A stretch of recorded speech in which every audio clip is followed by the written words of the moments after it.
So I made a video about this a couple of days ago and it went viral. We need to talk about it. So in 2008, LeBron James was the first African-American male to grace the covers of Vogue. When that issue came out, though, people recognized that it looked exactly like a propaganda campaign from World War I. Here you can see them side by side. Everything I'm about to say is said with love. There's so many comments in that video saying like, y'all are just reaching, everybody wants to be a victim. Here's what you need to understand. If you study history extensively, all of these times where we've had race wars, what it is you have the groups of the elites, the haves versus the have-nots. Now, the haves use a lot of propaganda to get the have-nots to fight against each other.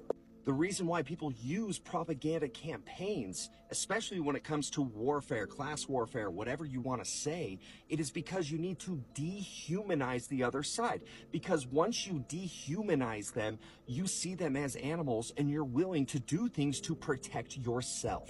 There's a really interesting podcast called Caliphate where it's all about how ISIS would bring in these people and essentially condition them by degrees to turn them into these terrorists. Because human beings can be conditioned to think certain ways. In fact, the vast majority of your thoughts and opinions aren't actually from you. You have been socially conditioned to think a certain way because you get positive reinforcement. People that you want to belong with or groups that you want to belong to believe certain things, so you adopt those beliefs so that you can be a part of those groups. We are pack animals. People want to be together. We want to belong. Now, the haves use that against the have-nots to do the bidding of the haves. People in the video have said, I'm racist for comparing LeBron to an ape. People are saying, comparing LeBron to an ape, like, what does that have to do? The ape is supposed to represent Germany. Why would they call LeBron a German? Think deeper. Now, I fully understand that they could have been saying, like, LeBron's a beast on the court. And maybe it's just meant as a juxtaposition against this World War I propaganda. But even if they meant to put this in a positive light, it still is just incredibly ignorant to compare this to that. By the way, the photographer who was in charge of that photo shoot is notorious for painting African Americans in a bad light, literally. But no, your first reaction is to be like, you're racist or you're just reaching without doing any research. By having an African-American male with a white woman, one's being aggressive and the other's being, whatever, they're making it about race. I've also had a ton of comments talking about, oh, you just have a white savior complex. Let's dive into that. So when BLM was happening, right, you had a lot of people talking about Black Lives Matter and then a lot of people talking about All Lives Matter. People saying we're experiencing racism. Other people saying it's racist to say only one life matters.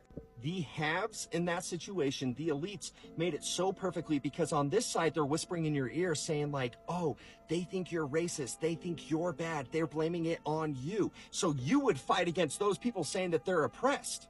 The haves were also whispering to this side saying, you're experiencing racism. All of these guys are racist. They're the issue. So all of the have-nots are continually fighting and arguing with each other, and nobody is looking at the top where the decisions come from. This is where the oppression comes from. But if the have-nots are way too busy looking at each other, fighting with each other, nobody's paying attention to that little group of haves that is controlling everything. If you don't think there's systemic racism in America, like, you need to do more research on the topic because it is disgusting. But the thing is, it's not about race. America hates poor people. There is a war on poor people. And because of the systemic oppression in this country, which groups suffer the most financially?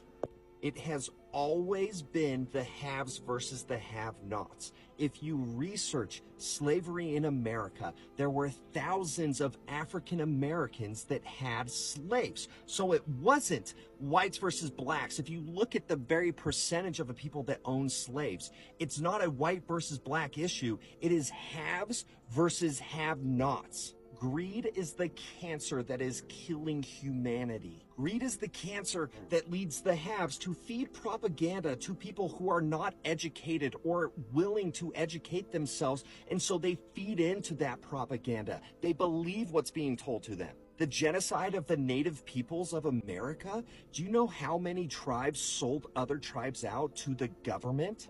Do you know how many American settlers were on the sides of the tribes saying that this genocide is terrible? This was not American people versus indigenous populations. This was elitists and the haves against the have-nots. All I am trying to say with this, in every single situation, everything you're being told from the news, from the groups that you like, from the people at the top, look at that information and think, does this make me want to fight with my neighbor? Because if it does, it is propaganda to keep you distracted. There is a little group pulling all of the strings, all of the pain, all of the suffering. Everything comes from that group at the top. And I'll finish with this. Defining people by the color of the skin is so dumb. It is a evolutionary thing that came from how close do you live to the equator? How much sun are you getting? How much melanin needs to be in your skin? We are all human beings. Race is not a thing. In the same way that borders are imaginary, empires come and they go. You are not an American. You are not a European. You are not an African. That doesn't exist. We named these things. We created these borders. It's not real. We are all human beings. This is one human race. And there is a very small group of people that is constantly feeding propaganda to make sure that everybody is too busy fighting with each other to fix the world that we live in.